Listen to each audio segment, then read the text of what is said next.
forget it. You can never be a Jew. You a Ashkenaz. This ain't a star dum-dum, a gun that would die. Yeah, Easy told the truth and got ostracized. Not one person in the Bible had on a yarmulke. We were slaves in America like we was in Egypt. Y'all don't even fit the curses in the Torah neither. Y'all was blind to the truth. I had to make it clear how Jerusalem, your land, your people came from Europe. That was 1947. Your menorah got 9 sticks. It's really only 7. Yeah, it's us against the world. Armageddon. This what happened when you inherit lies from your ancestors. Y'all the synagogue of Satan with them black hats. Your whole nation sitting ducks, Aflacs. Bunch of thieves and culture vultures ain't nothing kosher. To tell the truth, you vagabonds don't have a culture. Macedonia, Alexander, and Philip, you a convert, so tell me, how the fuck is you Israel? That don't make you the people just cause you live there. Why my people can't hate your people like y'all hate Hitler? All the prophets was black and was called nigga. Y'all don't even fit the description that's in the scriptures. Abraham, all the way down to Jacob, we the real Jews. Y'all don't study Christ, y'all follow the Talmud. Keep it real, yeah, let's keep it real. Cold hard truth, it give you chills. Say y'all Jewish cause y'all ain't really them. About to do them like Hammond, it's the Feast of Purim. You BK undefeated, this an easy win. We was born fighting, y'all the evil twin. Jacob took hold of his heel, then out came his little red bass and they kosher deals. It's only 12 tribes, y'all trying to make it 13. Esau despised his birthright, the Lord cursed him. He ain't the devil, who is? I'm still searching. Ask your rabbi why he get them babies herpes. I don't know what's worse, that or you claiming that you a Maccabee. I'm about to cancel, everybody try to cancel ye. I ain't afraid to speak, that's what I do. They riding to the core, I'm just judging them by their fruit. Cause they ain't suffering curses. If I was carnal, I promise I'll punch you in person. I know this an uncomfortable subject. They making millions off our culture and black people suffering from it. Yeah, they don't believe in Christ. They the Antichrist. Make a living off of niggas. They're a parasite. I ain't afraid to tell the truth. Niggas terrified. I'm about to go DEFCON 4. I ain't satisfied. That is proof. That is absolute proof that they know we are the real Jews. That's absolute proof. Now you got the records. Go find me a white Jew on any archaeology in Egypt anywhere. You will never find a piece of archaeology with white people as slaves in Egypt. So don't tell me that they were slaves and it's their identity, and they know it. And I know the blasphemy of them. The Lord knows the blasphemy of you so-called white people that say you are Jews and you are not Jews. You are not the people of the law. You are not God's chosen people. God's chosen people are living in the ghettos of America. God's chosen people are in poverty and depression in the streets of America. God's chosen people are walking around in America with no identity. That's where God's chosen people are.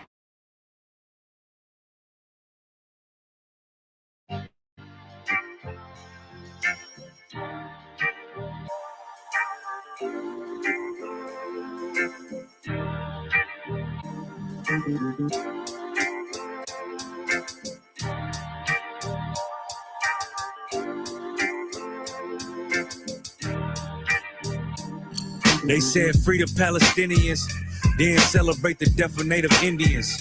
How these other races gon' take us serious? They don't. It's silly thinking you can fight oppression with a vote.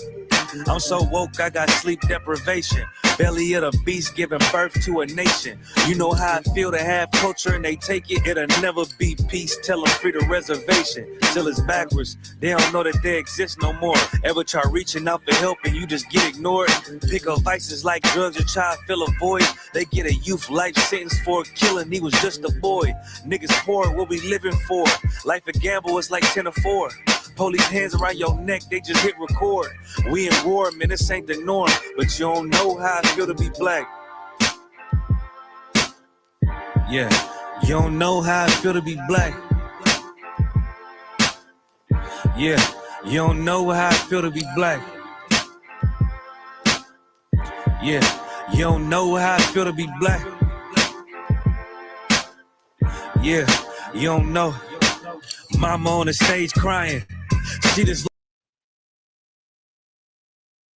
Hey, Shalom, Israel. Let's clap it up. Hey, Shalom, Israel. This is Priest Officer Thawah Gabar. I'm with Ibad Ya'Allah. We're going to get into it. We're going to go into a pastor, as always, the Christian church and how diabolical the Christian church is in destroying Blacks, Hispanics, and Native Indians. And we're going to talk about Ananda Lewis, the MTV. Well, I remember from MTV. She died today. She was battling cancer, and we're going to talk about that. It's some good things. It's a good lesson to learn with her story. Okay. And the ICE raids, of course, the whole world knows what's going on in Los Angeles. We will be going to Los Angeles this Friday and Saturday, possibly. The ISBK California, Southern California will be going to Los Angeles to link up with our people. Black or brown, unite or die. It's always in full effect. And get the pulse of the streets and find out what's really going on, as opposed to what you see, all the images you see that the media is just showing you. Whereas people are saying that it is not as bad as they're making it look on television and social media, right? So with that, what I want to talk about, I want to get this pastor story. Let me pull this video up. I'm gonna share this screen. Let me see.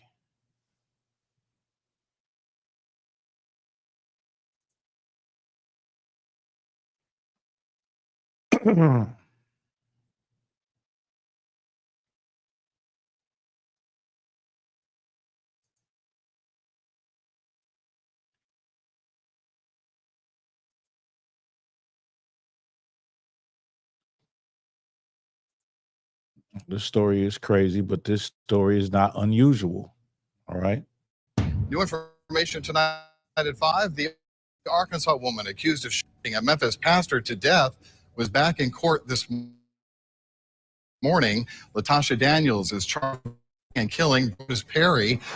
You broke my heart. That Louisville police affidavit revealed Latoisha Daniels repeatedly said after she shot Pastor Brodus Perry and his wife, Tabitha. I think there was like 5 or 6 guns in the first kind of blast, and then there was a little bit of a delay, a woman screaming, and then I heard some more, like probably 5 more. This woman walked into the home of a well-known Tennessee pastor, and without any warning, she unleashed a barrage of bullets on him and his wife. The wife survived, but the pastor, he died instantly. His name was Pastor Brodus Perry, a respected preacher, a husband, and a spiritual leader. But behind closed doors, he was living a lie. He had been secretly involved with Latoisha Daniels, a licensed therapist and anger management expert. And when he took something from her and failed to keep the promise she believed with all her heart, she lost her mind and went for his head. As if killing him wasn't enough, her actions after the murder and during the court proceedings were even more shocking. So what really happened between them? What did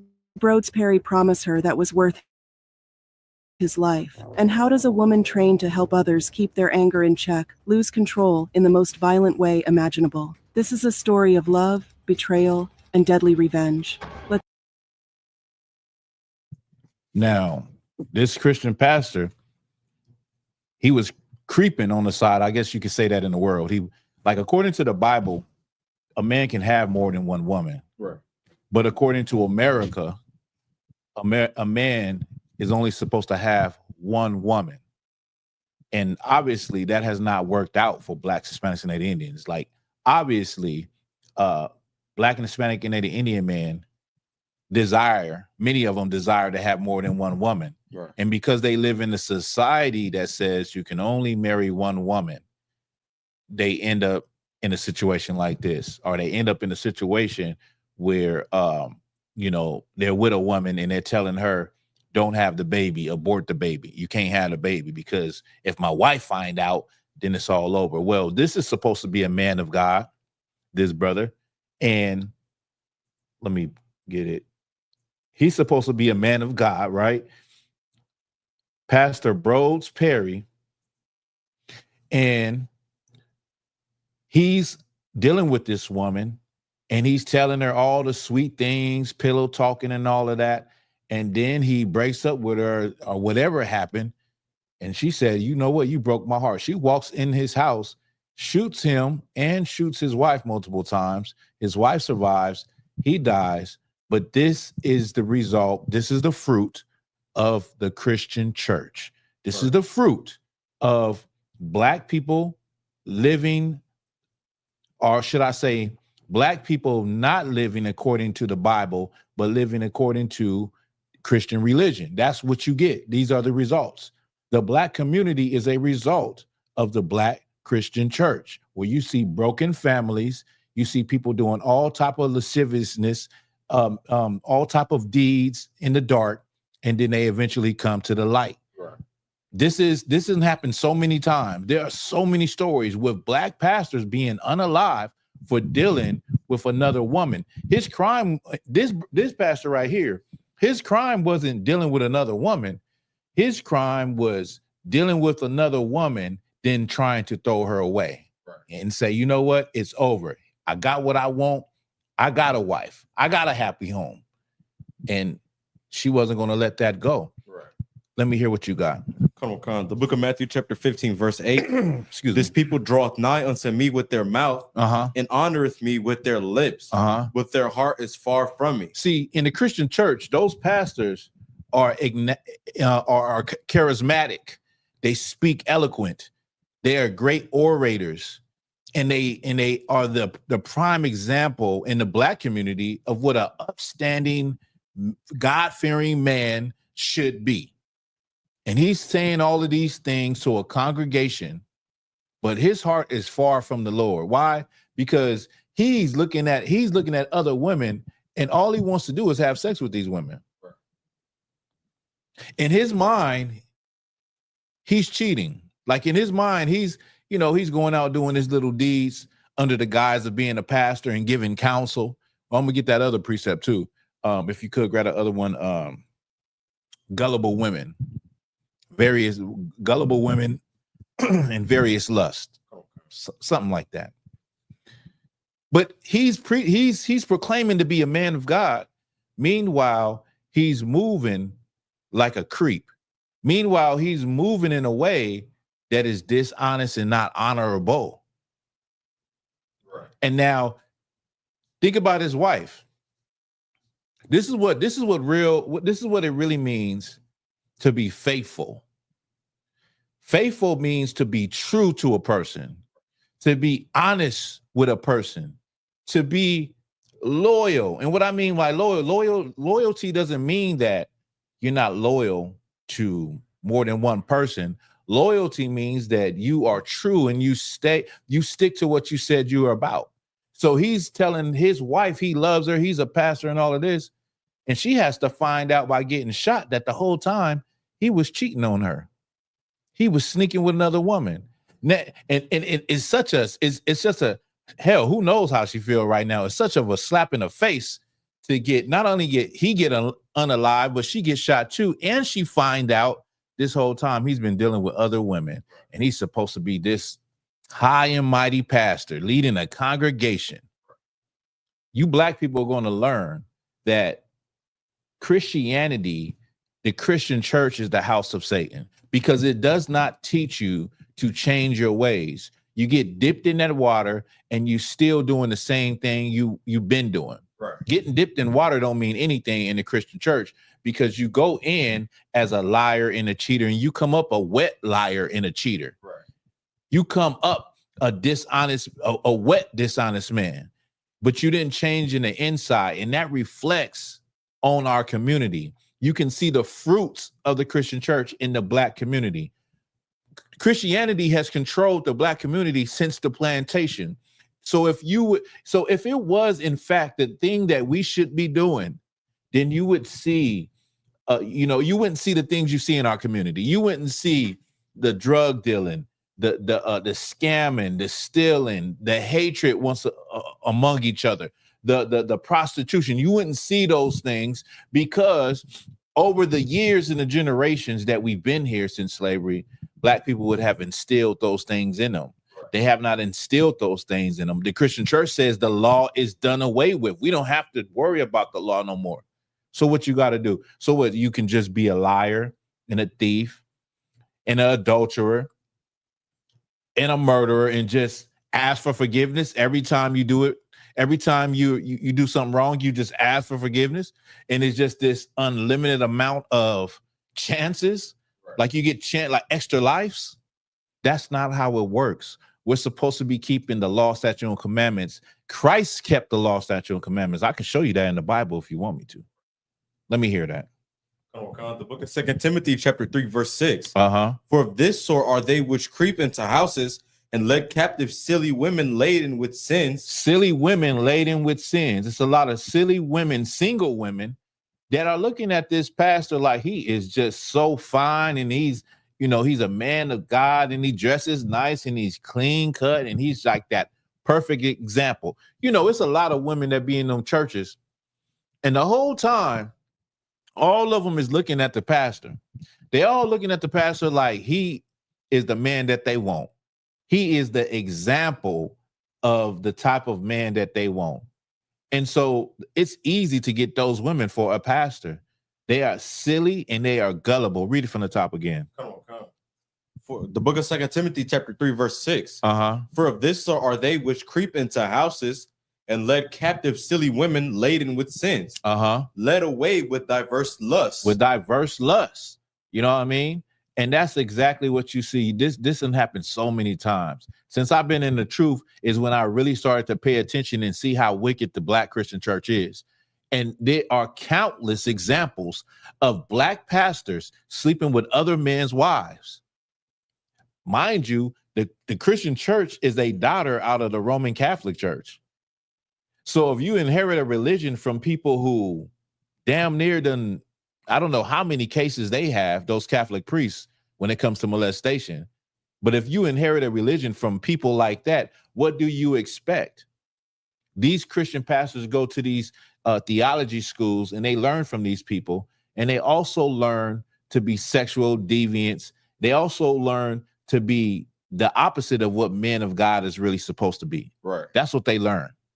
And it shows in the fruits of what was happening in our community. Like I said, man, I can remember, it was a story I remember. This happened probably about 10 years ago, you know, and it was a brother that, okay, the pastor was sleeping with his wife. He was a part of the church, but one Sunday he came to, you know, confront the pastor. The pastor already knew, possibly the pastor already knew what was going to happen. Right. The pastor pulls out a gun and shoots him and kills him in the church while he's giving a sermon. The dude is walking, the brother is walking up and the pastor kills him. You know what I mean? That is not supposed to be happening in a place where you're supposed to be seeking God. Right. That is not supposed to be happening, you know, between a so-called man of God and the children of God. Right. That's not supposed to be happening, man. There are so many women out here. As a pastor, why you want to sleep with another man's wife? That's because you are not in check. Your spirit is not in check because you believe that you don't have to keep the laws anymore. Right. People in the Christian church really don't even really live. They don't really believe in the Bible. They don't really fear God. They don't fear the Lord. So they do those things when they have that power. That's the same as a Black politician. There's a reason why pimps, you know, use terms or slang that goes with church. They say preach, or they name themselves a name like a pastor, because a pastor is the same thing as a pimp. Right. He's pimping the hell out of your pockets. He's ripping holes in your pockets with them ties. Listen, pastors, Black pastors don't believe in keeping the law, but there's one part they do believe in keeping the law, and that's by getting tithes from you, right? Ain't that something? They don't believe in the law until it comes to collecting tithes. That's the one part they do believe in the law. You know what I mean?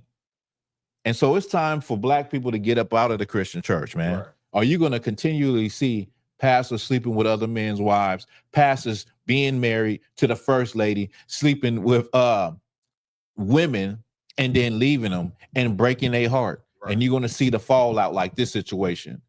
He broke her heart. He threw her away. Christ said you're not supposed to. If you could give me that, where Christ said you're not supposed to throw a woman away. Let me see. Is it Matthew 19? When they asked him about divorce? It is? Let me see. Matthew 5. Matthew 5:32. Matthew 5:32. Let me hear it.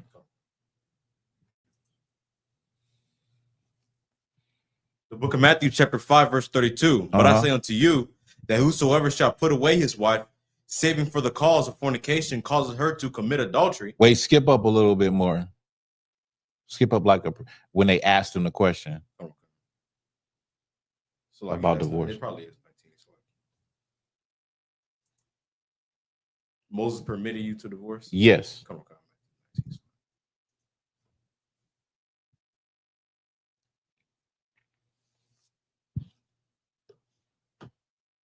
The book of Matthew, chapter 19, verse 7, they say unto him, why did Moses then command to give a writing of divorcement and to put her away? Verse 8, he saith unto them, Moses, because of the hardness of your hearts, suffered you to put away your wives. So they the Sadducees and Pharisees asked Christ, why did Moses allow for a bill of divorce when we came out of Egypt?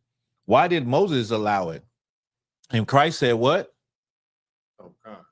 Moses, because of the hardness of your hearts. Because the hardness of your hearts. That's why Moses allowed for brothers and sisters to give a bill of divorce. Us coming out of Egypt, us going through so much hell, and brothers and sisters having odds and grudges and having something against one another because of the hardness of our hearts. Like our people today is a good example. You see the hardness of our hearts when you look on social media and you see all of these discussions about what black men need to do and what black women need to do and what a real man is and what a real woman is. Right. And there's a lot of hardness of hearts going on. And you have, a high divorce rate with black people. We are very torn right now. So you got to think of it like that. In a situation where you coming out of captivity, you're going into the wilderness, everything wasn't on the up and up. Everybody wasn't getting along. You know what I mean? It like Christ said, because of the hardness of our hearts, we was not getting along, right. Men and women. And that's how you know, according to the Bible, we are the Israelites, because it's happening right now. Right. Go ahead, Ivan. So like, if I may, and what you're speaking on about, like, the people sit down on the podcast and talking about high value man, this, that, and the third. A lot of them ain't even in relationships themselves. That's a good point. It's kind of like they just talking out their neck because of what they see on social media or what they believe to be a good relationship. Mm-hmm. But as soon as a good relationship comes to their face, it's like, oh, nah, you don't make this much, or you don't, you know what I mean? Yeah. Like, they're not even in the situation that they're trying to, talk about on social media. That they're trying to teach other people about. It's like a front. So yeah, they're trying to be a life coach. A lot of them are just trying to monetize and make money, because that is the big thing. People will click on that. People like to hear that. People like the infighting. Right. And I forgot the point I was going to make. But what you said is true, is about, like, you have a lot of people that are not professionals at what they're talking about. They're professing something online, and they're like this so-called life coach, and they don't have any real life experience. They are not married. I don't want to hear about how to stay married from somebody who's never been married. I don't desire to. I don't want to hear about how to keep the commandments for somebody who does not keep the commandments. Right. I do not want to hear about how to serve the Lord from somebody who clearly don't serve the Lord. Right. The Christian church, clearly they don't serve the Lord. They serve the Lord on Sundays. They fall out on Sunday, and even that is a circus. Even that is a entertainment. What is the word? Motivational speech. That's all that is. It's a motivational, riveting, captivating, entertainment service on Sundays when black people go there. Like, if you want to see a real relationship, you look at brothers in the ISUPK, brothers and sisters in the ISUPK. Those are real successful relationships that you can look at and learn from. And even people in the world. Now, you got some people that's been together 20, 30, 40, 50 years. That's somebody that you should be asking advice from, like, how did you do it? Right. As a man, how do you do this? As a woman, how do you do it? Those are the type of people, not these 20-year-old self-proclaimed relationship gurus. You know what I mean? That's a good point. But when get it back to the precept, when we came out of Egypt, we were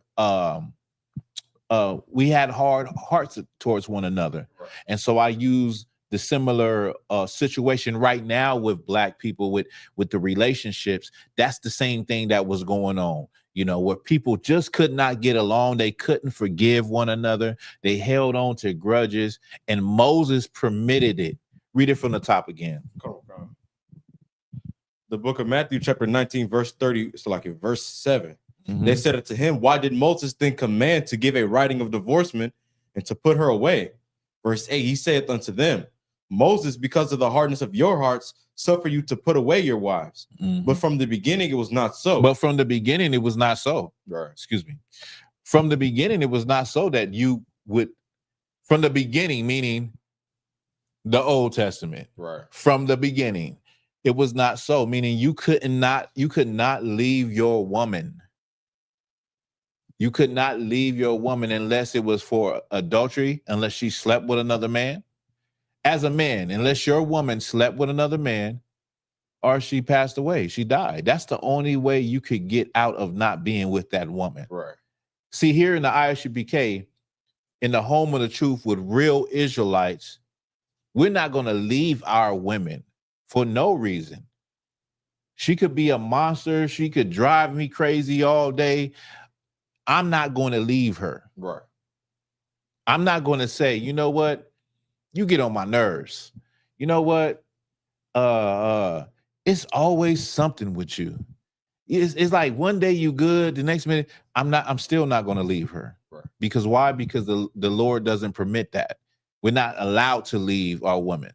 Right. Now, if she leaves me, right? If she leaves me, Lord be with her. Right. The sin ain't on me. Come on. I wouldn't have left her, because I keep the commandments. I follow the Lord. I do what the Lord says to do. That's right.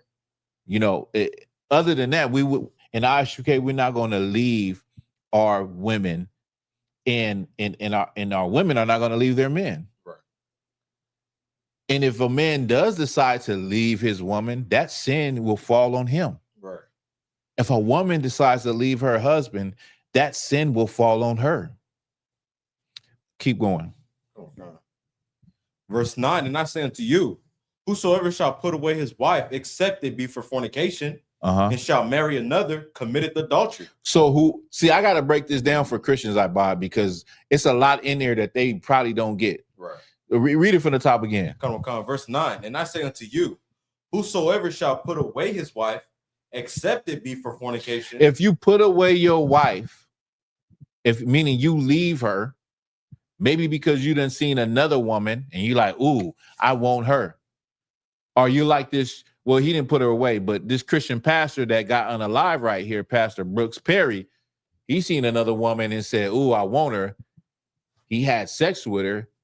Then he left her. And then it came back, rolling back over him like a snowball, and took his life. But if you put your woman away, meaning you leave her, you can't do that. Right. And it says, except for fornication. What is fornication? Because we know what fornication is according to the Bible, but Christians think fornication is something else. They think fornication is just having sex. That's what Christians think. Christians think fornication is just, you just having sex. Like I don't know. Y'all in here, what do Christians think? I don't know if you know a lot about it, but brothers and sisters online, what do Christians think? So like they say sex before marriage is fornication. They say sex before marriage is fornicating. It's a lot of things.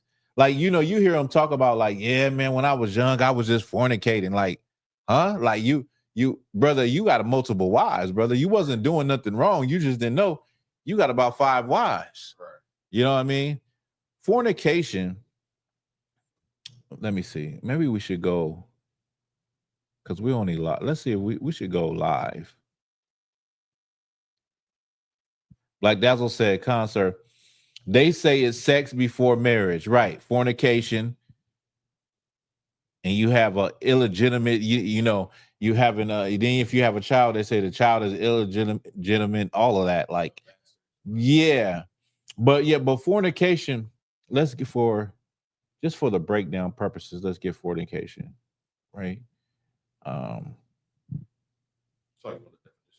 No. I don't want the definition. We're gonna get what it is in the Bible.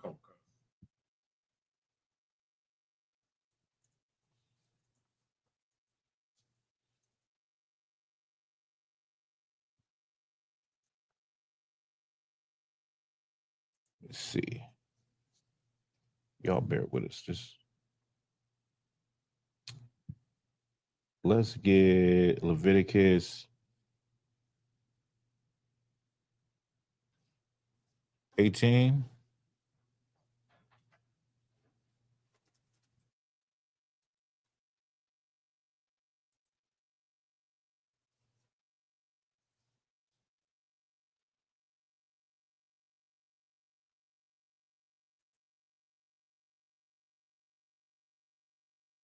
Is that what I want?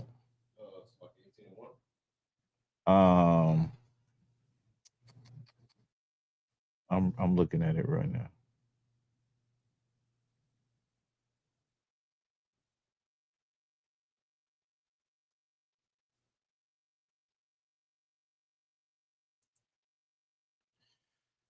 Yeah, it is. It is. Just give me some of them. Where you see? Is it 6? No. Starts at 6. Okay, let's hear that. Come on, the book of Leviticus, chapter 18, verse 6. This is what fornication is. Come on, none of you shall approach to any that is near of kin to him to uncover their nakedness. I am the Lord. Verse 7. The nakedness of thy father or the nakedness of thy mother shalt thou not uncover. She is thy mother. Thou shalt not uncover her nakedness. The nakedness of thy father's wife shalt thou not uncover. It is thy father's nakedness. The nakedness of thy sister, the daughter of thy father, or the daughter of thy mother, whether she be born at home or born abroad, even their nakedness thou shalt not uncover. The nakedness of the sons, of thy so sons. We got that. Okay, skip down. So basically, fornication. These are the examples of fornication. Right. Having sex with your father, your mother, your sister, your auntie, your uncle. If you skip down to 23. Okay. The book of Leviticus, chapter 18, verse 23. Neither shalt thou lie with any beast to defile thyself therewith, neither shalt thou any woman stand before the beast to lie down thereto. Neither shall you have sexual intercourse with a beast, or a woman have sexual intercourse with a beast. This is fornication. What fornication is unlawful sex. Right. Fornication is not sex before marriage. Actually, sex is marriage. Right. Sex is the consummation of a marriage. From a biblical perspective, you have a courtship. Both of your parents meet each other. They decide that you're going to court each other. You decide later on, sometime later, that you want to marry. Y'all have a ceremony that's optional. And then that night you consummate the marriage with sex. Sex is marriage. You know what I mean? But going back to Matthew, if you could read that again. Say, what do you say? Save for fornication. Come on. The book of Matthew, chapter 19, verse 9. And I say unto you, whosoever shall put away his wife, except it be for fornication. So if you put away your wife except it be for fornication. Fornication meaning what we just read is fornication is having sex. If your wife then did something unlawful sexually, right? Well, let's just say that unlawful sex. Go ahead. Come on. And shall marry another, and then you put her away, because you can put her away for fornication, but you go and marry someone else. You see some other woman. She's beautiful. Like, oh man, I gotta have her. She's so sweet. She's so nice. And my woman is just a monster. She's so mean to me. She's so evil. Like, and you say, you know what, baby, call her. I ain't never coming home. I'd have met this bad broad. She treat me nice. She cooked for me. She talked to me sweet. Bye. Go ahead. Come on. And whoso marrieth her which is put away doth commit adultery. So what you end up doing is you cause your woman that you with, when you leave her, you cause her to commit it. You cause her to whore herself, because she's going to go to another man. You caused her to be a whore and commit adultery because you left her. Christ don't want you to leave your woman. What is it saying? What it is saying is that if you have a woman and you see another woman, you can have that other woman too. You just can't leave the first woman that you was with. You can't do that. But this society, which is Roman society, says, first of all, you can only be with one woman. That's first. Let's get that. Let me show you. Matter of fact, excuse me, I'm gonna read it for you.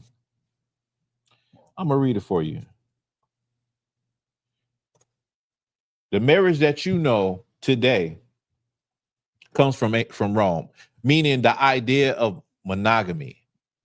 Like that's an idea that is not native to our people. Right. There's multiple ways you can have multiple women. You could have one woman, or you don't have to have no woman according to the Bible. But in ancient Rome, let me read it. I'm gonna read it for you. I'm gonna put it up on the screen.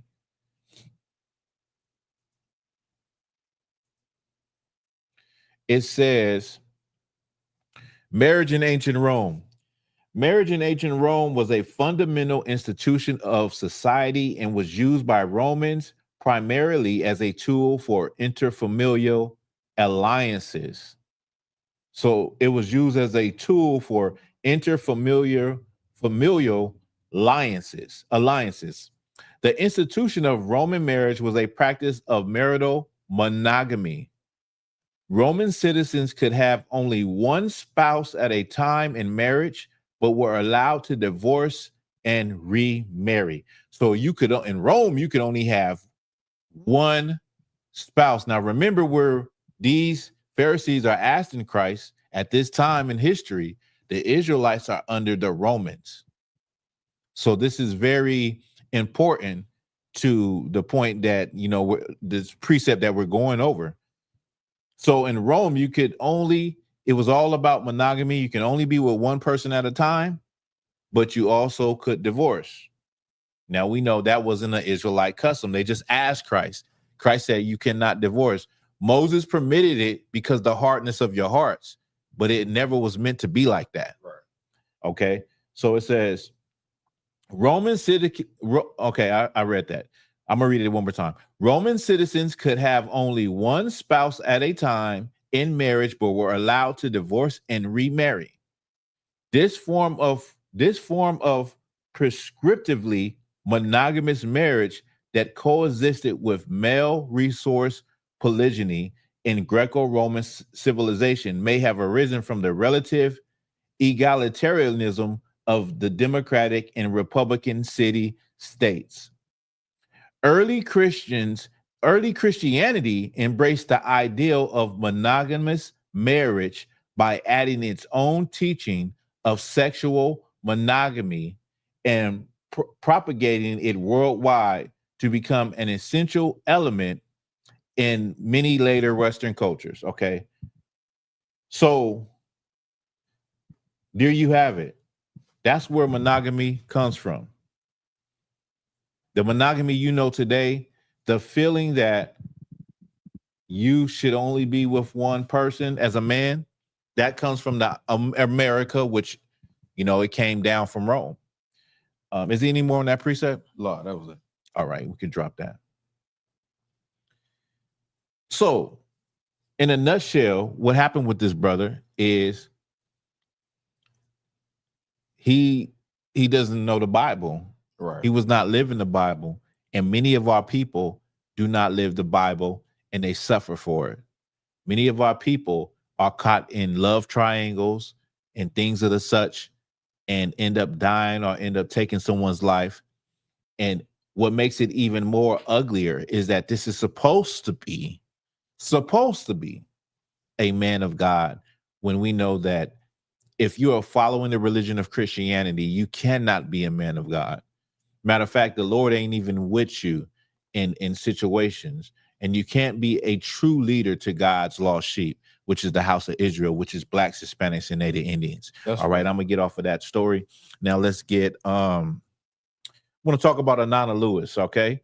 So let me play this video. Now, I just got this news. Ananda Lewis, she was a MTV VJ, you know, when I was coming up. And I thought for a minute, I thought that she was related to the girl from that Will Smith show, from the Fresh Prince, Tatiana Ali. I don't know. Somebody help me out. Somebody bring me up to speed with that. I don't know, but they kind of look familiar a little bit. But I'm gonna pull up this video with her. Now, she passed away from cancer, but it's some things that Black and Hispanic people need to recognize that we do also that she did. And if she had not did that, she probably would still be alive today. So let me grab this. Let me present.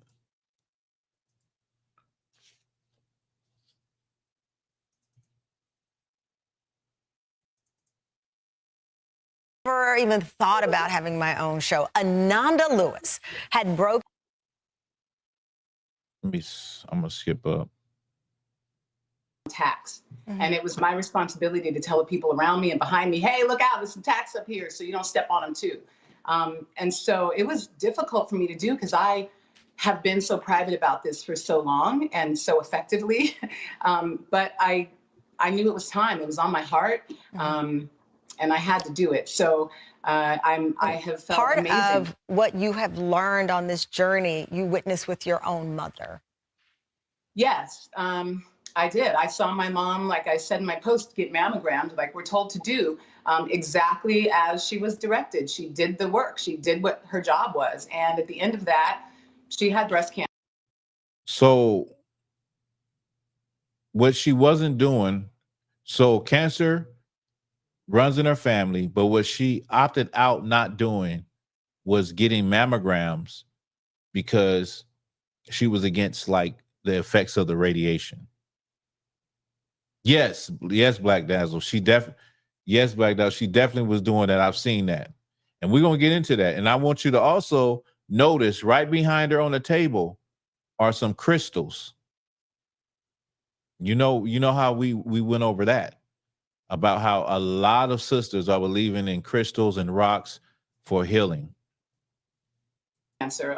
She went through a very rigorous attack of it. She went through total standard care and survived it. I went through that with her and saw the full chemo and saw the surgeries and saw the struggle. We do know that there are things that can help us on this journey, like a mammogram. Learning that too. We've learned that. And you are now more open about your decision to postpone getting a mammogram and what you've learned since then. What is that message? Well, I felt like those were the tacks. If I had been very clear that getting the mammogram when I was instructed to, when I turned 40, when I was supposed to, especially because my mom had gone through this, I had a higher potential for going through it myself, I still would have felt how I felt about the radiation, which is what kept me from it. But I would have understood better that a little bit of bad beats a whole lot of bad. And what you mean by that, Ananda, because I want people to be clear here, you were initially worried about radiation exposure through a mammogram. And that kept you from going through with getting your mammograms. And you now recognize, though, that we as women have to embrace what the mammogram can lead us to and reveal about our bodies. Tools we have. It's one of the most powerful tools we have for early detection. Early detection saves lives. Ananda, I know, thinking about Langston, your son, your 9-year-old, doctors have given you 2 to 3 years. It's been almost 2. I have to tell you, just reading that and saying that to you and knowing how much I admire you and love you, and that son of yours loves you. When I read that you'd said, no doctor gets to tell me how long I get to live, period. That's right. How much of your determination is driven by Langston? Oh, gosh. I want to say 100%, but it's probably more like 5,000%. I also know what I know. My determination, although he is my source of inspiration, I have 6 other kids too, my God kids. I feel like I birthed them, but I didn't. I have so many people I need to be here for, not the least of which is myself. This is why you're so... Now, It was announced today that she passed away.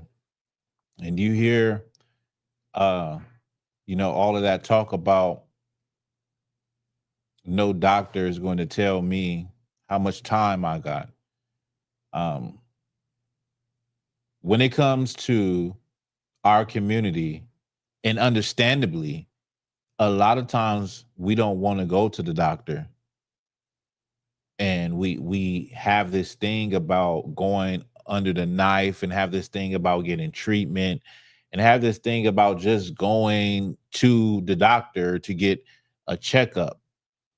Don't be naive. Another thing is that she was trying to, like Black Dazzle said, she was trying to heal herself by, taking, herbs and all of that stuff, and that Dr. Sebi type stuff. You know what I mean?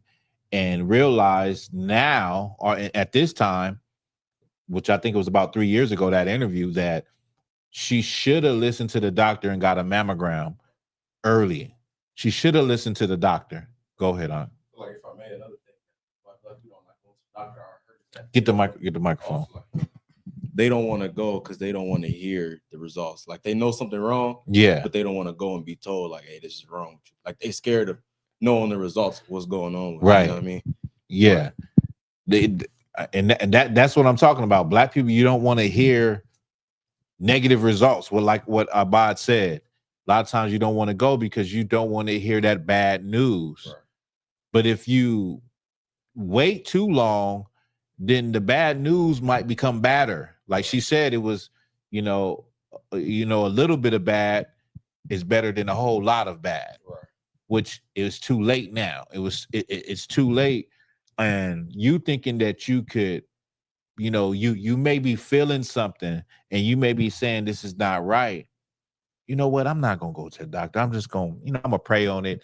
I'm gonna eat some vegetables, and I'm gonna go on a keto diet. I'm gonna go vegetarian. I'm gonna start taking these supplements. Oh, they got this stuff online where they say it heals stuff. It's a natural remedy.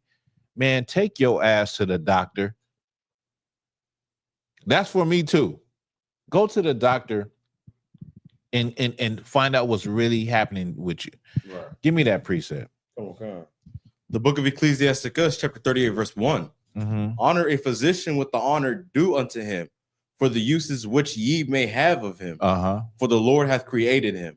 Honor a physician for the uses you may have of him. Like people go to school for this stuff. Right. People go to school to learn the anatomy of the Bible. The body. People go to school to learn about all different type of medicines and how certain type of medicines, if you're taking one prescription and you take this one, that it could have a negative reaction, and how this works and how that works. They go to school for a long amount of time, and they are perfect at what they do. You'll take if you're having problems with your car, you'll take your car to get it diagnosed. So why wouldn't you go and take yourself to get it diagnosed? Like you could be driving, us Black people, we'll drive a car to the wheels roll off. It'd be like, I've been going to work every day. Sometimes it overheats, and then some days it don't. But I've been getting back and forth. Take it to the damn mechanic. Go see what's really wrong with it. Go get it diagnosed. Right. People will take their vehicles to get it diagnosed, but you won't go to the hospital or to the doctor to get things that you don't understand what's going on with your body diagnosed. You know what I mean? And the Bible is telling you, honor a physician. Honor the doctor for the uses that he may have. He's trained. He's a professional for a reason. I understand that we get in this mindset that, they don't they're gonna give me bad news, or they ain't gonna be able to find. They might try to have me do something I don't want to do. Right. But you got to do it though. I mean, at least if you want to be here. Right. If you want to be here. Ananda Lewis is no longer here. That sister is no longer here. And I was looking her up. I didn't know she's married to Will Smith's brother. He's not famous or anything, but she's married to Will Smith's brother. Right there, she had a son that was about 3 years ago, 9 years. He's probably about 13, 14, maybe right now. But that's rough. That's rough because in retrospect, a woman, she should be living on till she's 70, 80. Right. She was 53 today. Read that from the top again. Come on, Crown. The book of Ecclesiastes, chapter 38, verse 1. Mm-hmm. Honor a physician with the honor due unto him, for the uses which ye may have of him. For the Lord hath created him, for of the Most High cometh healing, and he shall receive honor of the king. For of the Most High cometh healing. Listen, the Lord, what did it say about the Lord? For the Most High cometh healing. No, before that. For the Lord hath created him. The Lord hath created the physician. He hath created the doctor. There are people, like, you don't become a doctor just because you want to, just because it's an accident or you just fell into that career. Right. That's not how people, it takes what, 12 years to become a certified doctor. You don't fall into that profession just on accident. You got to be somebody that actually wants to do that. Actually, is interested and, loves the body and loves helping people. And the Lord is with that doctor and his skill. And if you keep in the commandments, you don't got nothing to worry about. Right. If you're doing what the Lord is telling you to do, you don't have nothing to worry about.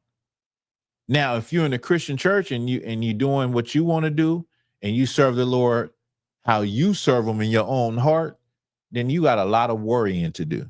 I would be worried if I think that you should be worried. And I'm sure you Christians are worried if you claim you got a personal relationship with Jesus Christ and you got all of this relationship and he knows your heart, but you're afraid to go to the doctor. You're afraid to go under the knife for a surgery. I'm not afraid. We not afraid in the ISUPK.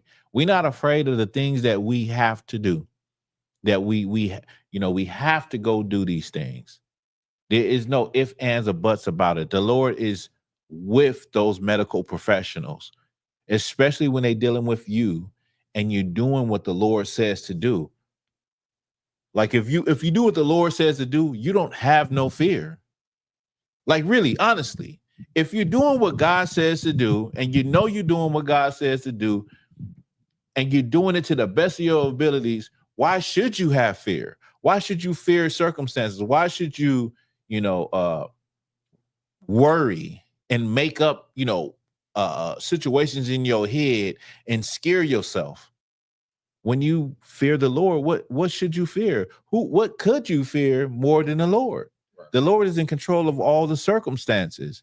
The Lord is in control of the needle. He's in control of the amount of sedative. He's in control of the knife. He's in control of, the skill level of the doctor. He's in control of it all.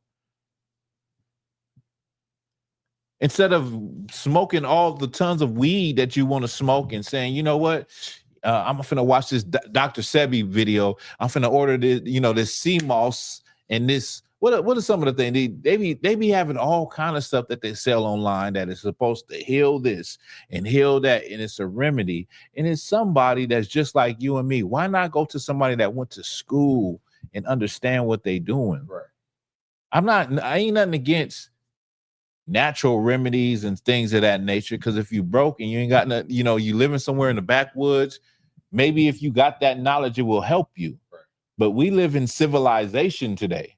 You can go to the hospital. Like we live in a civilized society today. You can go to the hospital. You can go to a clinic. You can go somewhere and get answers to what's going on with your body. Right. Unfortunately, this sister did not do that. And in that interview, she regretted not doing that. And the sister, low-key, she had some pride in her, because she said, like, it wasn't about her when she came out. This is not the video, but she came out and said that she wished she had went earlier. And she's saying it wasn't for her. It was for everybody else.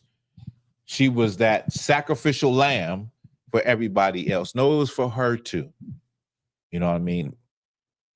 Maybe if she would have heard the truth somewhere and heard her brother speaking the truth about honor a physician, right, that the Lord honors a physician. But it's a lot of our people that are lost in the sauce that don't even believe in God, but you believe in crystal rocks and you believe in medicinal remedies instead of believing in the God who created all of these things. Right. That's a sad deal, man. That's a sad deal. But today, Blacks, Hispanics, and Native Indians, let this be a learning lesson from the death of Ananda Lewis. That when a doctor tells you to go and do something, you should go and do it. Right. You should not be scared to do it. You should not make excuses not to do it. You should go and do it. If a doctor says, I need you to go to here and get this test done and go here and get that test done, you should hurry up and go do it. Right. You understand? So with that, we're going to go into the next story. Black and brown unite or die. Once again, the ice raids, man. The ice raids. The ice raids. Leonard said, where can I get one of those shirts I got on? Well, I make these shirts, Leonard. You can get one of these shirts from me. Most High in Christ. If you just inbox me on Facebook, message me on Facebook on Thawah Gabar, and we can get that. We can get that in motion. Yeah, black or brown, unite or die. The situation, and like I said, we'll be out there this Friday, this Saturday. We'll be in downtown Los Angeles. We will be connecting with the people, talking to people, seeing what the pulse is on the street. Leonard Jr. Ananda Bar. See what the post is with the brothers and sisters on the street. What else? It's chaos right now, but what's being reported is that the images that a lot of people are seeing is not necessarily as bad as they are making it on television as far as the news. Of course, you can't believe everything you see on the news. I know that for a fact, being at a spot, being in a situation and seeing how it's reported, it's totally different. They tell the story totally different, right? When you are actually there and seeing it on the ground level. Sister Black Dazzle said, if I may, I found out about the truth during my cancer treatment. It got me through my 2 years of treatment. Most High in Christ, man. Most High in Christ. You know what I'm saying? Most High in Christ. That's what I'm talking about. That's what I'm talking about, man. That's exactly what I'm talking about.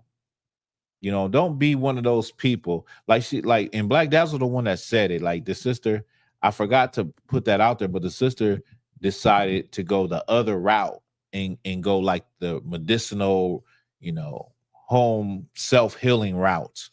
You know what I mean? And it didn't work out for her. Right. Which is sad because that sister was a spark in the world, you know what I mean? And her spark got put out because of her, her lack of knowledge of the Lord. Because if she would have known the truth, we would have told her right away, take your ass to the doctor. Go to the doctor, get that mammogram. It runs in your family. Oh, we got to keep a watchful eye on this. Cancer runs in your family. Keep a watchful eye. Your grandmother, your mother had breast cancer. Well, we had to keep a watchful eye on you. You got to continually do your checkups. Right. You know what I mean? Don't be naive. Don't think that you could do something on your own. When the Lord has made doctors and physicians and specialists for that reason. And also, if you're doing what the Lord asks to do, he is with you. He's with you. Right. You know what I mean? And the water for that story, Black Dazzle, I didn't know that. You know what I mean? And that's inspirational to other brothers and sisters that might be going through the same thing. Especially, I wish somebody can hear this in the world that's going through this, or they may know somebody. Like this might not be on the topic, but this was about 2 years ago where I was told that I would have to. We was having a food drive. And I got the order to go. It was someone that came and got some food, and then they came and got some food, and they learned about the truth. And I was ordered to go visit a friend who had cancer, who was, you know, very, very ill. And I got in contact, I got the number, got in contact with the lady. So made the appointment to go the next day to just go sit with the lady, you know, comfort her, speak to her out of the Bible, the truth, and, you know, just be that, you know, that comfort. And when I called to go, she had passed away. So, you know, it's don't never cease to try to get to know the Lord and find the truth. Because in that situation, I was like, damn, but that's what the Lord wanted. You know what I'm saying? It was out of my hands. It's out of your hands. But when it's still in your hands, you need to fight and you need to do what you can do. And you need to, you know, reach out and, you know, get help and, you know, go to the doctor and, you know, and and most importantly, don't give up, because we come from a people that are resilient, strong. And as you can see with our brown brothers in Los Angeles, we come from a family of warriors. You know what I mean? We come from a family of warriors.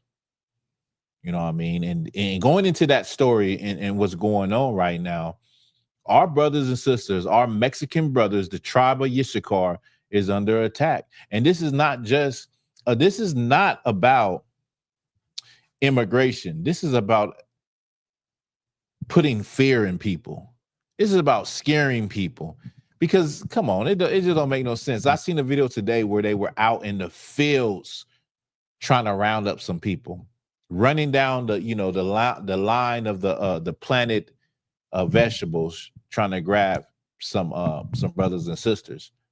And I seen a lot of our Judites, a lot of our brothers and sisters, are saying, don't stand for them. This is not your fight. Sit down. And you don't understand that the devil is playing chess, not checkers. Right. You don't understand that the devil, this thing has been trending on like TikTok and stuff, where black people are saying, it's not our fight. Let's not get involved. They don't like us. Mexicans hate us and all of that. And you don't understand, this is all by design.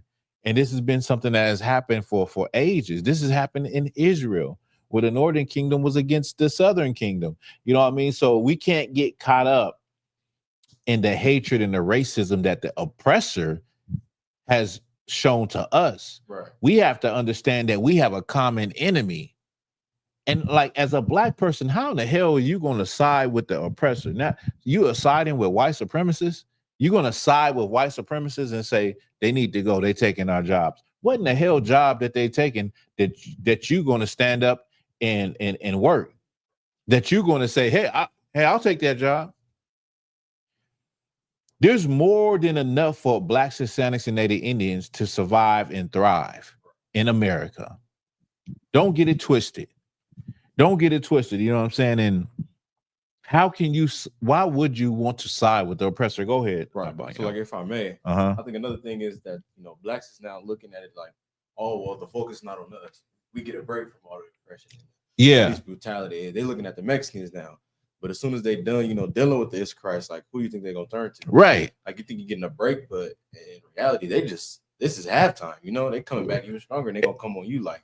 Exactly. Right? The black people have taken the brunt of America's racism, and don't think for a second that what's happening to brown people is not going to happen to you. That's what our Bible's saying. Right. Like, don't think for a second that you are off the radar. Right. You know what I mean? You have always been public enemy number one, and you ain't never got civil rights. You still fighting for a you know, civil treatment and equity. You're still fighting for that. Anytime somebody get, you know, killed, you're fighting for it. You're fighting to be treated like a human being. And now you have the audacity to see your brown brothers treated like less than human beings and say, you know what, this is not our fight. Don't be on the wrong side of history. Don't be on the wrong side of history. I pray you understand. Because God's people don't lose. Right. We don't lose.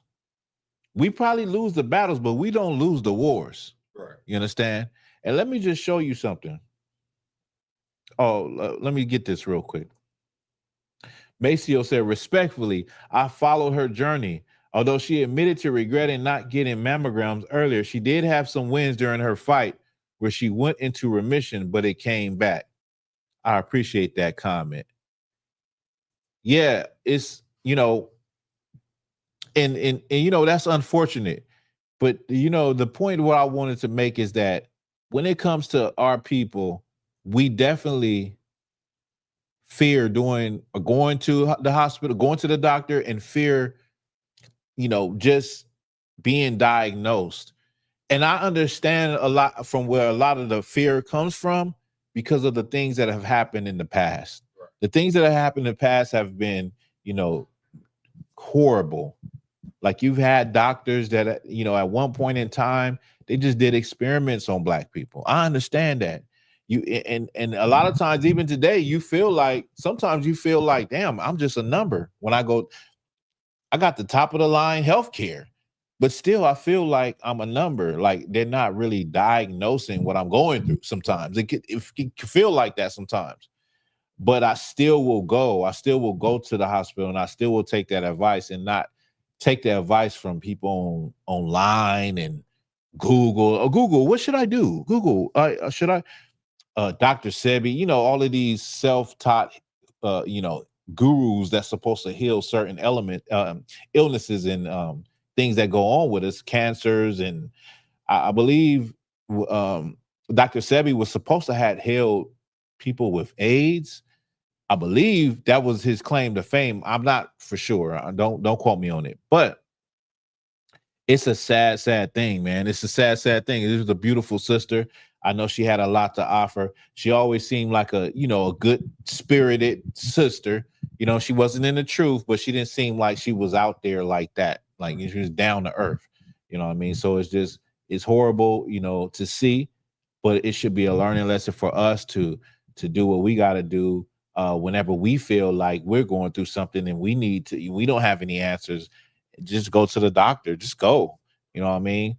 And the Lord is behind you and he's with you in that. He's with you. You know what I mean? Don't worry about it. Don't let the worries and the doubts persuade you not to go. Because it's easy not to go to the doctor, because I done been there like, man, okay, like an hour went by, another hour went. You know what? I'll just go tomorrow. That's how it goes. Like you just put it off, and the next thing you know, an hour put off turns into a day, then another day and another day, and you're like, damn, I need to go. You know, I need to go. And then it's such a feeling. It's such a good feeling when you go to the doctor, and you know you get results or whatever. You're like, okay, I got a clean bill of health. I feel good. You know what I'm saying? You know what I mean? Just be responsible, and that's what the truth teaches us. It teaches niggas that never went to the doctor how to go to the doctor. Like niggas that wasn't responsible in anything, how to be responsible in everything. Right. So I'm gonna play this video, right? Many people don't know about the Brown Berets. Now, the Brown Berets was inspired by the Black Panthers, and it sparked the Chicano movement, because for a long time we had, you know, Black people had been oppressed, but Mexicans had been oppressed too. Right. I could tell you story after story, and maybe I'll do it, you know, next week. We can go into some stories, but Mexicans have been oppressed just like Native American Indians have been oppressed. In fact, like I don't think I went over it in class, but I went over it in on Black Authentic Truth. During the transatlantic slave trade, in the 1700s, a lot of the people coming from West Africa were coming to Louisiana. They were coming from Senegambia, which is where a high contingent of Bambara people live, which a Jewish scholar went into the Bambara's language and seen that it was Hebrew, right? And so these people came, and you had French soldiers and you had Native American Indians.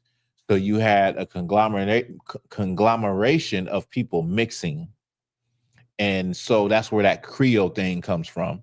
But you had blacks and Hispanics, and you had runaways. You had Native Indian and black runaways. They called them maroons.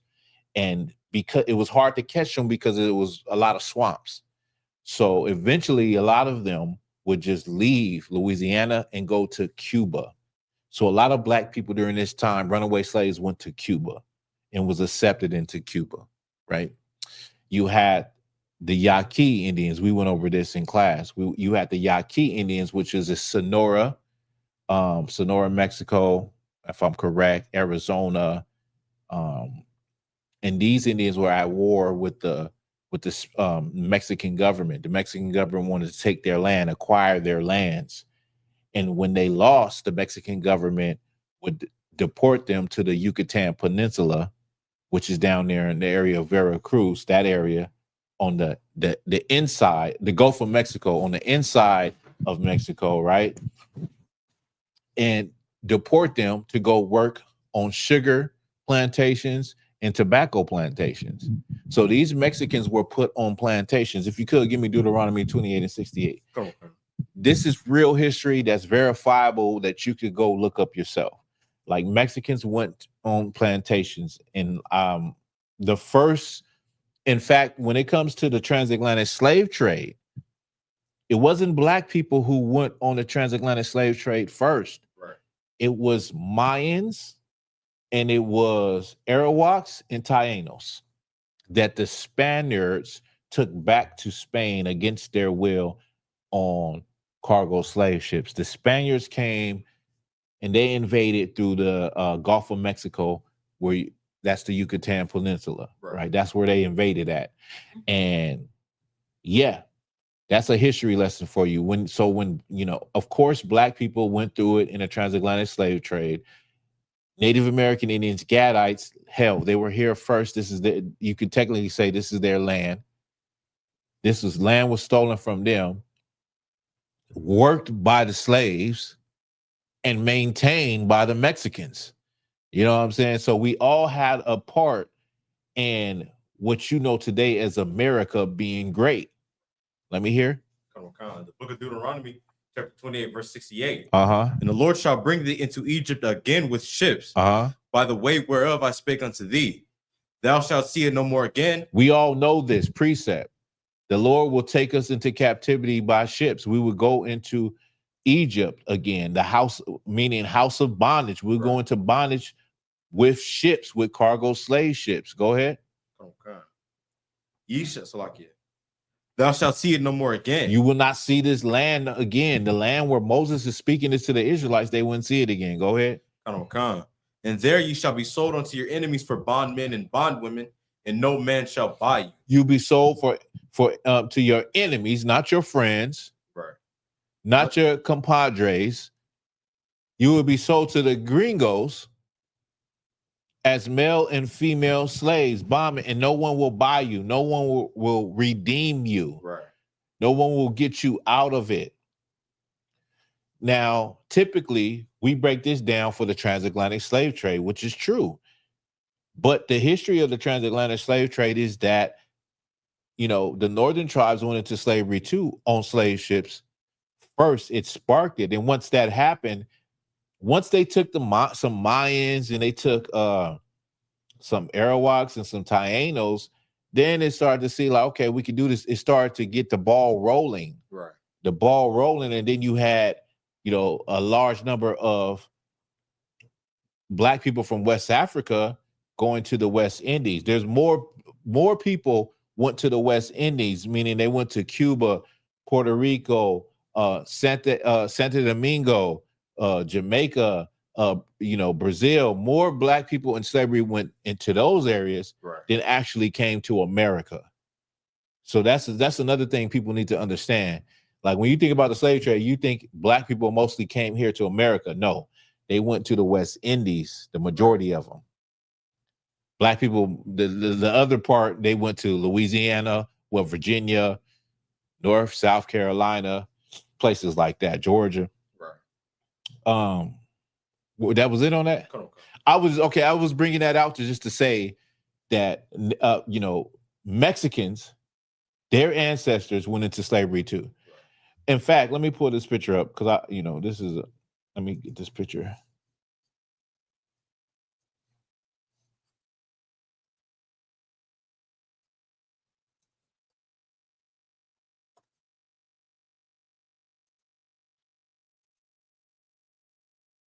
This is a real.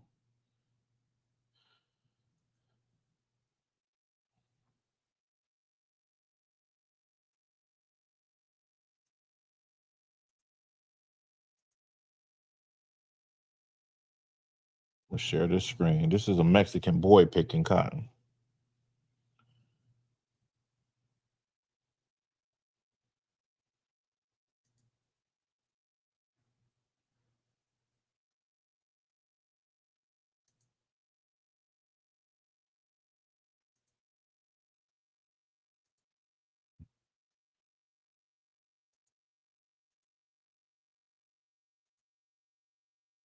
This is a Mexican boy picking cotton.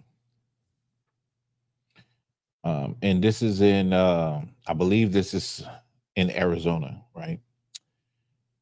But like I said, my point is that many of the things that we hold to ourselves as though they only happen to us, happen to all of us. Right. Happen to all of us. If you could give me, they were oppressed together, KJV. Okay. This is a Mexican boy. Now, this is not a plantation like slavery, but he's picking cotton more like sharecropping, right, which Black people did after being enslaved.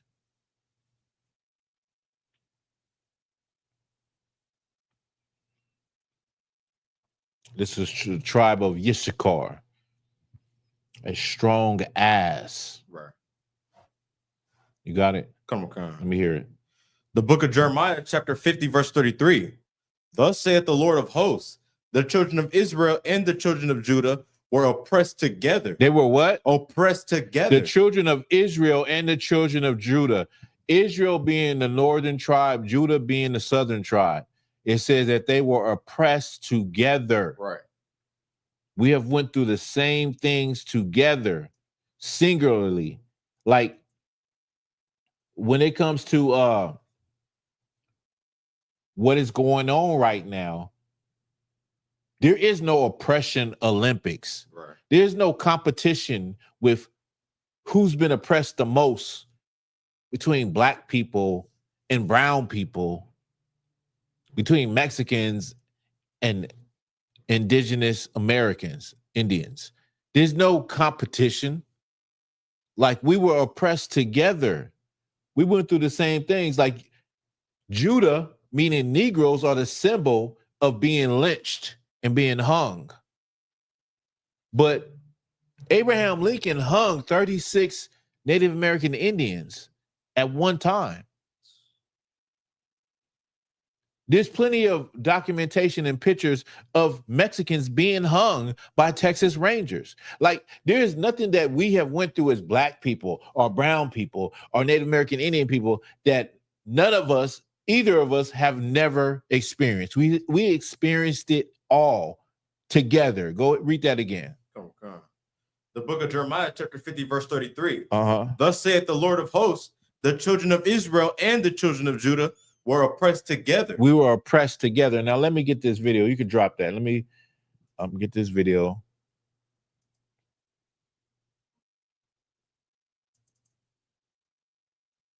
You're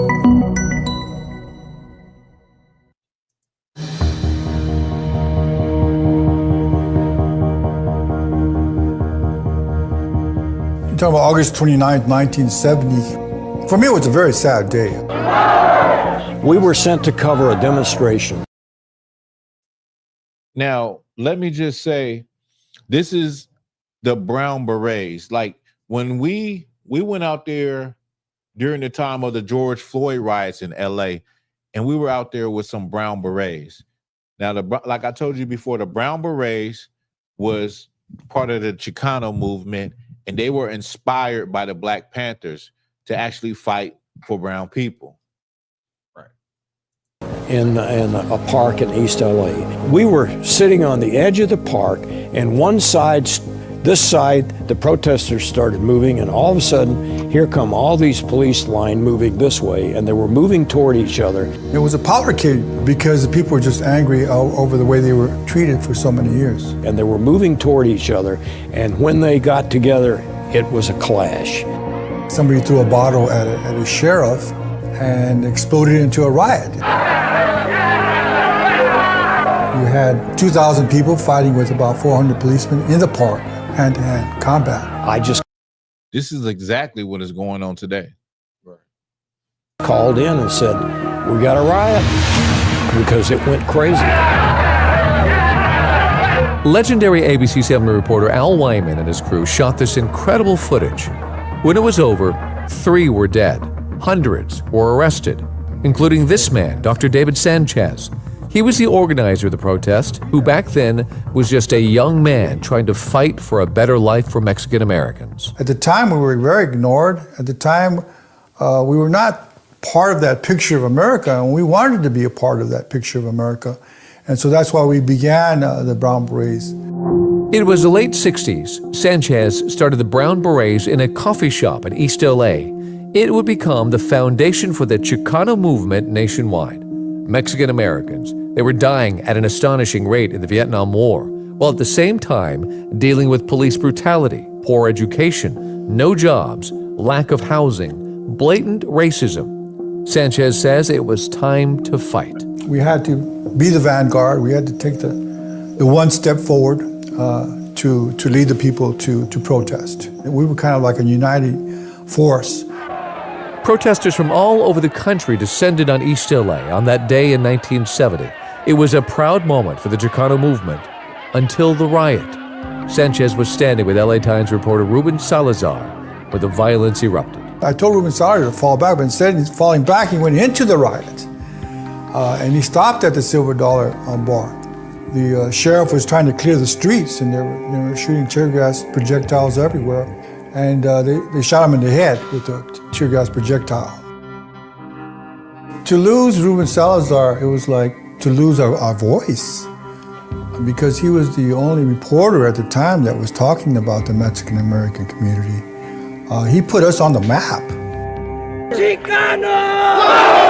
5 months later, January 31st, 1971, protesters were again gathering in East LA. Ruben Salazar's name was now part of the rallying cry. Al Wyman was there as well, talking to the growing crowd. But from your point of view, are you predicting a peaceful demonstration? Yeah. Well, it's the best thing for everybody, for it to be peaceful. One of the issues was police brutality and police harassment. They wouldn't let us live in peace. Protesters sending a message about police brutality, and the Los Angeles County Sheriff delivers a notorious response. When they walked, something like 4 or 5 blocks down Arizona Street, the sheriff was waiting for them with a firing squad. And when they put one foot on Whittier Boulevard, the sheriff opened fire, and they shot 35 people and killed 1. It was a last resort, and they had to fire. However, they didn't even fire point blank at the people. They fired over their head, and they tried to fire in the ground. You'll find 38 caliber bullet holes in walls that are lower than 3 feet, 5 feet, 4 feet, where they shot to kill people. That was David Sanchez 50 years ago.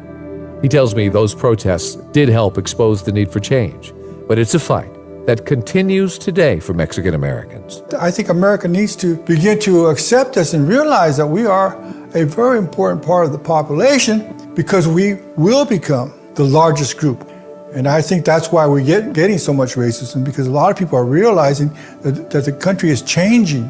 The largest minority group, yet their history and struggles are greatly ignored. In fact, so few have even heard about these desperate protests that happened in the heart of LA.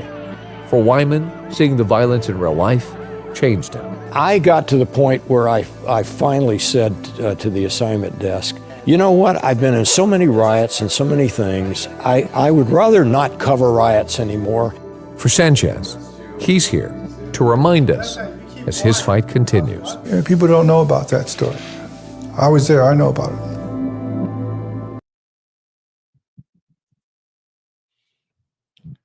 Now, many people don't know about this. You don't know the struggles and the riots that Mexicans had to go through.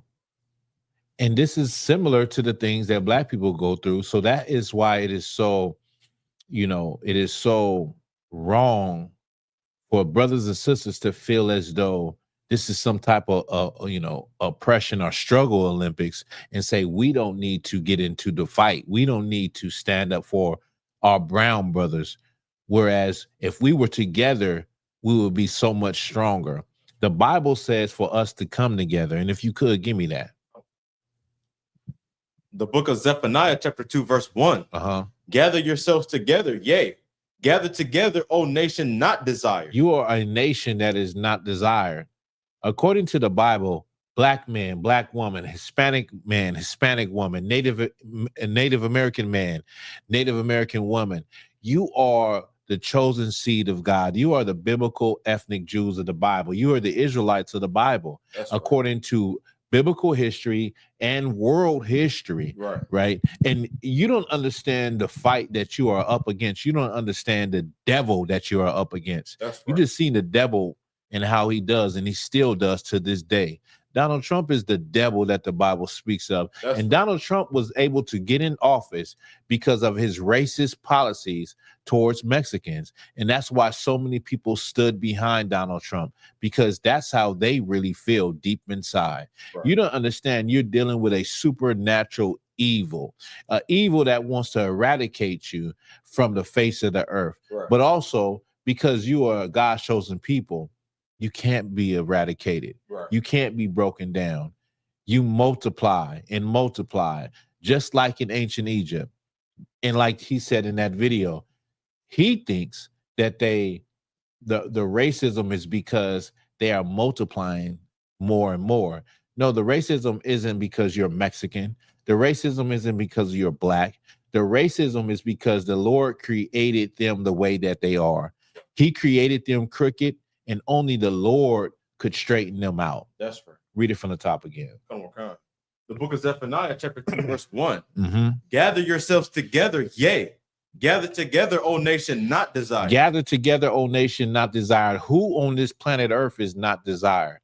Every now and then we find out that Black people are not desired. That's a very normal thing. Right now, Mexican people are not desired on the earth. Right now, Mexican people are being attacked, and it is a spiritual attack. It is a show of force by the devil. You are the people that everybody loves and everybody imitates, and they love your food and they love your dances, and they want to see you dunking the basketball and hitting the baseball, but they also turn on you and they use you as the problem, the scapegoat of all the issues that are going on with America. Right now, Mexicans are the scapegoat right now. White people don't even care, don't even think about the fact that the food that gets on their table for dinner time is because Mexicans are in the fields picking the food. No one thinks about the fact that if you get all the Mexicans out of here, then somebody is going to have to work those jobs. And are you willing to do it, Black man? Are you willing to do it, white man?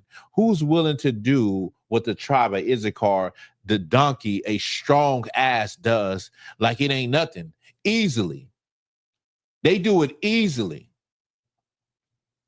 They are efficient at what they do. And I'm not saying that is I'm not saying that because they are like that, that is the attribute that is the best about them. No, the attribute that is the best about Mexicans is that they are God's chosen people. Just like the attribute that is the best about Black people, it's not that you entertain and you can dunk a basketball. It's that you're God's chosen people. The attributes of Native Indians is not that you have these beautiful garments and you can, you look royal and you speak royal. It's because you're God's chosen people. And according to the Bible, Blacks, Hispanics, and Native Indians, this is the time to turn and face the east and see that you are God's chosen people. And understand that you are a people with a purpose. You are, like I said the other day, I told a brother at the food drive, we were giving out food. It was a Mexican brother, and he was so inquisitive, and he was asking questions. And I said, brother, look at the Mexican people. Look at Black people. Look at Native Indian people. You are looking at the people that walked with Moses. You're looking at the people that came out of Egypt. You are looking at the people who the Lord chose and the Lord loves. That's right. Blacks, Hispanics, and Native Indians, you are the people that need to come together.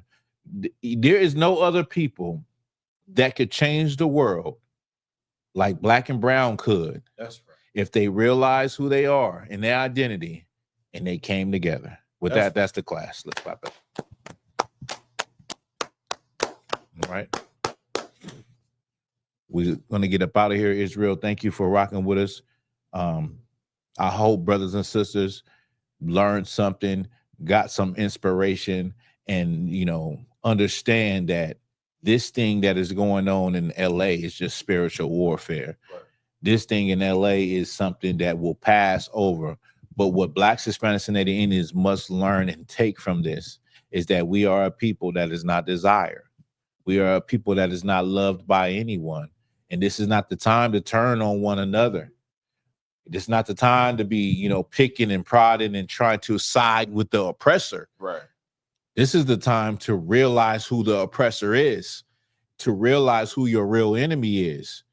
The Bible is very, very strict on who the oppressor is. It is not even a, you know, like there shouldn't be a question of who the oppressor is. Right. The oppressor is not a singular person. It is a nation of people. And it should not be a question in your mind as a Black man, woman, brown man, woman. It should not be a question in your mind. You should know by now. Right. And if you're thinking you're going to side and you're going to be safe with siding with white supremacy and Donald Trump, you got another thing going.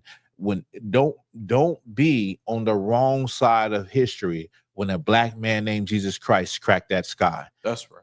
You understand? With that, we up out of here. All right. Thank all the brothers and sisters for rocking with us. Black Dazzle, Maceo, Asa, Leonard Jr., Trooper Shakot. We up out of here, Israel. All right. Y'all stay safe. We'll see y'all next time. We'll be putting out some content on content on Hollywood Israelites.